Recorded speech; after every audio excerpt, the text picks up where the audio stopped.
Good morning, student. Today we will talk about Unit First, lesson number 4, and lesson name is We and Environment. This video is for class 6th. बच्चों, ये video class 6th के लिए है। आज हम unit first lesson number 4 जिसका नाम है हम और हमारा वातावरण, वी एंड इन्वायरमेंट, इसके बारे में हम बातचीत करेंगे। Okay my dear, so let's go. First of all, definition of environment. What is environment? Environment क्या है? Okay, listen to me. Environment is a atmosphere where the people lives and help the society and nation. Yes, that is called the environment.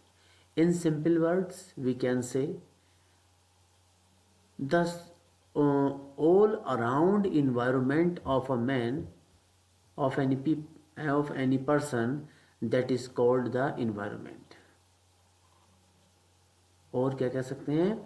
All surrounding of a person is called a environment. अर्थात environment क्या है? Environment वास्तव में वह atmosphere है, वह वातावरण है जहाँ पर एक व्यक्ति रहता है। वह उसके आसपास जो भी क्रियाकलाप होते हैं वो सब इन्वायरमेंट में कैलकुलेट होता है। वो सारा एटमॉस्फेयर, वातावरण जहाँ पर व्यक्ति रहता है, साथ साथ वह अपनी सोसाइटी की हेल्प करता है जहाँ पर वो रहता है, और अपने राष्ट्र का हेल्प करता है, अपने देश की सहायता करता है। वो उसका इन्वायरमेंट कहलाता है। और कह सकते हैं जहाँ पर व्यक्ति रहता है उसके आसपास का पूरा वातावरण,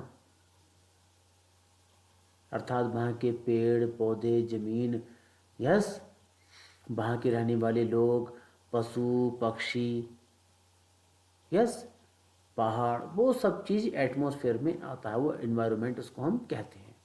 और वही एटमॉस्फेयर इन्वायरमेंट होता है। वहाँ पर व्यक्ति कैसे रहता है, कैसे अपनी जीविका चलाता है, वहाँ का समाज कैसा है, वहाँ के समाज के लोग कैसे हैं, उस समाज के अंतर्गत कौन कौन से पशु पक्षी आते हैं, यस, उस समाज में रहने वाले व्यक्तियों का व्यवहार कैसा है, वहाँ के जानवरों का, पशु पक्षियों का व्यवहार कैसा है, हिंसक है या अहिंसक है, तो ये सभी कहलाता है एटमॉस्फेयर। और इस एटमॉस्फेयर से ही मिलकर बना है इन्वायरमेंट।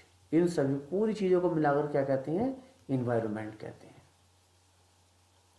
और जहाँ इन्वायरमेंट होता है वहाँ पर वहाँ पर व्यक्ति रहते हैं, पशु पक्षी, वंचित सभी लोग रहते हैं। वे कैसे काम करते हैं, अपने राष्ट्र के निर्माण में कैसे सहायता प्रदान करते हैं, वो सभी इन्वायरमेंट के अंतर्गत आता है। I think it is clear. Yes. अब इसके बाद आता है अगला question, advantage of environment. The advantage of environment is a very valuable fact for a person, because your environment is positive. Where do you live? Yes, and the nature of the words and animals is positive. It means that environment will be called fantastic, peaceful. यानी कि environment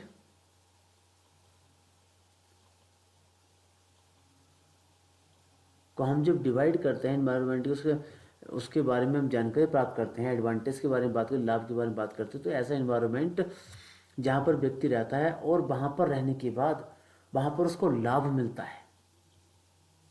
yes, वह अपनी दैनिक क्रियाओं को अच्छे तरीके से पूर्ण करता है। वास्तव में वही गुड एनवायरनमेंट कहलाता है, अर्थात उसको हम हेल्दी इन्वायरमेंट भी बोलते हैं। अब we, what is the relationship we and environment, it is our next topic. यानी कि हमारा और इन्वायरमेंट का क्या वास्तव में क्या है, कॉम्बिनेशन है, हम एक दूसरे से कैसे जुड़े हुए हैं। तो समझिए, इन्वायरमेंट और हम यानी कि पर्सन, व्यक्ति, लोग, जहाँ पर भी व्यक्ति रहते हैं उसके आसपास जो भी जीव जंतु रहते हैं, जो भी पेड़ पक्षी पशु सब चीज़ रहते हैं, तो उस व्यक्ति का उन पशु पक्षी से, उन पहाड़ों से, उन पेड़ों से, उन सब से उनका संबंध कैसा है, और जो और लोग रहते हैं उनके साथ आपस में व्यवहार कैसा है, वास्तव में वही हमारा क्या कहलाता है, कॉम्बिनेशन कहलाता है। अगर ये अच्छा है तो गुड कॉम्बिनेशन कहलाएगा बी एंड इन्वायरमेंट का, और अगर नहीं है तो it is not good combination between we and environment, यानी कि हमारे और वातावरण के बीच में अच्छा तालमेल नहीं है। अगर हम उसकी केयर करते हैं अच्छे तरीके से, देर से बेर देखते हैं पेड़ पौधों को, पशु पक्षियों को देखते हैं कोई भूखा तो नहीं है, या उनके बारे में और केयर करते हैं कि उनकी जान को हम कैसे बचा सकते हैं, या हमारे माध्यम से किसी को नुकसान ना पहुँचे, इट्स मीन्स क्या है कि हम सब उसकी केयर करते हैं और हमारा कॉम्बिनेशन अच्छा है। It is clear my dear, okay. इसके बाद हम बातचीत करते हैं कि एनवायरनमेंट का क्या महत्व है हमारे जीवन में। तो my dear, there is a great important role of environment in human life, यानी कि मनुष्य के जीवन में इन्वायरमेंट का बहुत बड़ा रोल है। अगर इन्वायरमेंट पॉजिटिव होगा तो उस व्यक्ति का नेचर भी पॉजिटिव होगा। यस, ऑप्टिमिस्टिक पर्सन में आशावादी व्यक्ति होंगे, वहाँ के लोगों का व्यवहार बहुत अच्छा होगा, सकारात्मक सोच, पॉजिटिव एटीट्यूड और पॉजिटिव थिंकिंग वाले लोग होंगे। यस, हेल्पफुल पर्सन्स होंगे, वो सभी एक दूसरे की सहायता करने वाले होंगे। ओके, तो इसका जो महत्व होता है बहुत ही बड़ा महत्व होता है, महत्वपूर्ण महत्व है इन्वायरमेंट का मनुष्य के जीवन में। अगर हर समय शोरगुल है, हर समय डिस्टरबेंस है, तो वहाँ के रहने वाले लोग, पशु पक्षी, जानवर सभी हिंसक हो जाते हैं, उनकी प्रवृत्ति में बहुत बड़ा अंतर आ जाता है। यस, अब इसके बाद हम कुछ एमसीक्यूज के बारे में बातचीत करेंगे। ओके माय डियर, तो देखिए क्या है एमसीक्यूज आपके, चलिए बातचीत करते हैं। What do you mean by we, यानी कि इस लेसन में जो वी शब्द का यूज हुआ है, WEV, यानी कि हम, यानी कि मनुष्य, तो उसका अर्थ क्या है। तो we means human who live in the society. We का मतलब क्या है, तो बच्चों बी का मतलब है मनुष्य जो समाज में रहता है। यस, और उसकी देख रेख करता है। It is clear, yes. Next question is what do you understand by the term of environment. Yes,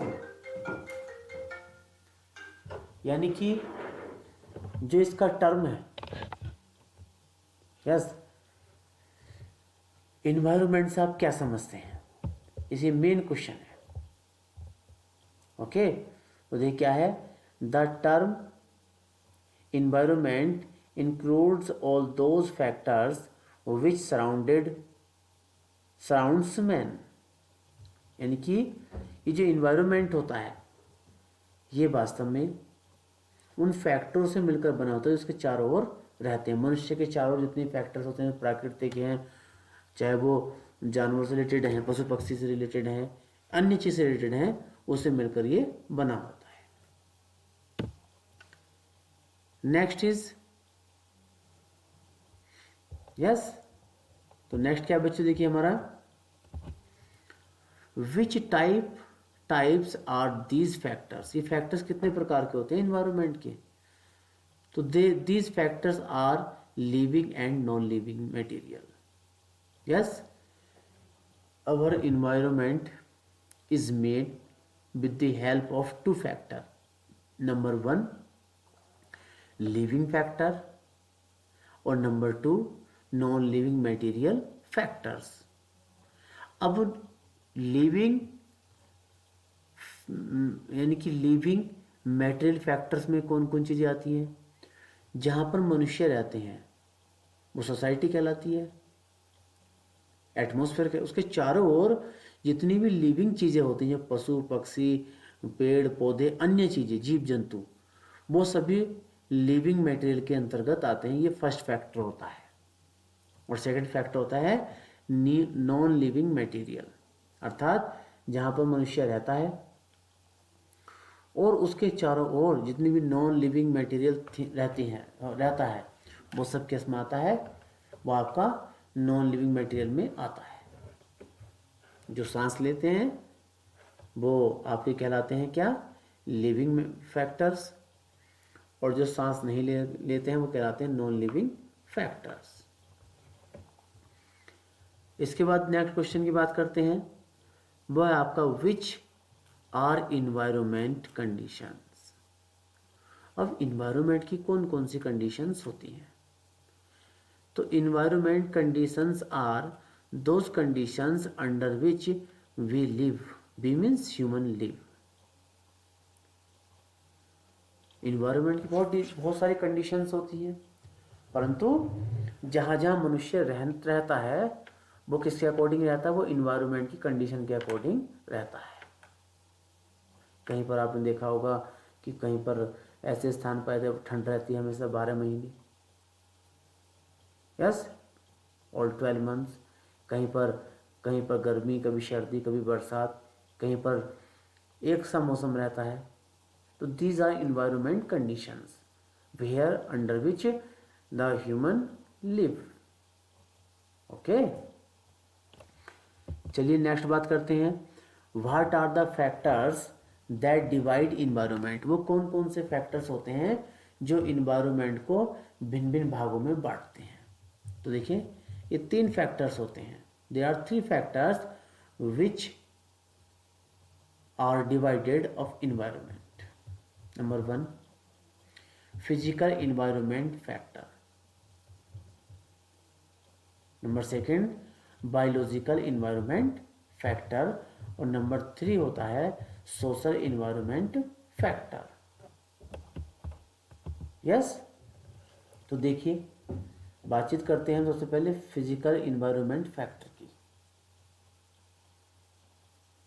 okay बच्चों, तो ये फैक्टर फिजिकल इन्वायरमेंटल फैक्टर या इन्वायरमेंट फैक्टर। तो physical environment factor is that environment factor in which the all people live and do and take and do physical activities, yes, and all actions which is done by any person, that is called the physical environment factor। यानी कि जहाँ पर व्यक्ति रहता है वहाँ पर जितने भी व्यक्ति रहते हैं वो उनकी जो भी क्रिया, जो उनकी डेली रूटीन वर्क है, अर्थात जो भी वो कार्य करते हैं वो सब फिजिकल इन्वायरमेंट के अंतर्गत आता है। बायोलॉजिकल फैक्टर, अर्थात जितने भी जहाँ पर मनुष्य रहते हैं उसके आसपास या उनके बीच में जो बायोलॉजिकल फैक्टर्स होते हैं, जो क्रियाकलाप होते हैं, वो सब इन बायोलॉजिकल फैक्टर्स में आते हैं या बायोलॉजिकल इन्वायरमेंट फैक्टर में आते हैं। तीसरा होता है सोशल इन्वायरमेंट फैक्टर, जहाँ पर जिस इन्वायरमेंट में सभी लोग रहते हैं वो व्यक्तियों का आपस में व्यवहार कैसा है, एक दूसरे कैसे देख रेख करते हैं, उनके देखने का नजरिया कैसे एक दूसरे के प्रति, वो सोशल इन्वायरमेंट में आता है। ये 3 फैक्टर्स आपको दिए गए हैं। I think it is clear. तो चलिए इस वीडियो के अंत में एक बार हम पुनः रिवाइज करते हैं। We and environment, So environment is a atmosphere where the people live and help the society and nation. That is called the environment. What do you mean by B? B means human who lives in the society or nature. That is called the B. What do you understand by the term environment? Answer is the term environment. The term environment includes all those factors which surrounds man. Okay. Next, which types are these factors? Answer: these factors are two types. First is living or second is non-living material factor. Number 4, which are environmental condition? Which are environment condition? Environment conditions are those conditions under which we or human live. That is called the environment condition. Next, what are the factors that divide environment? So there are three factors. First is physical, means physical actions, daily routine work, any action which is done by any person physically, that is called the physical environment factor. Second, biological environment factor, and third is social environment factor. I think it is clear for everyone. Okay my dear, if you have any question in your mind, you can ask me or you can contact me. Okay, and you can leave the message in your WhatsApp group. Okay, so thank you, have a nice day, best of luck.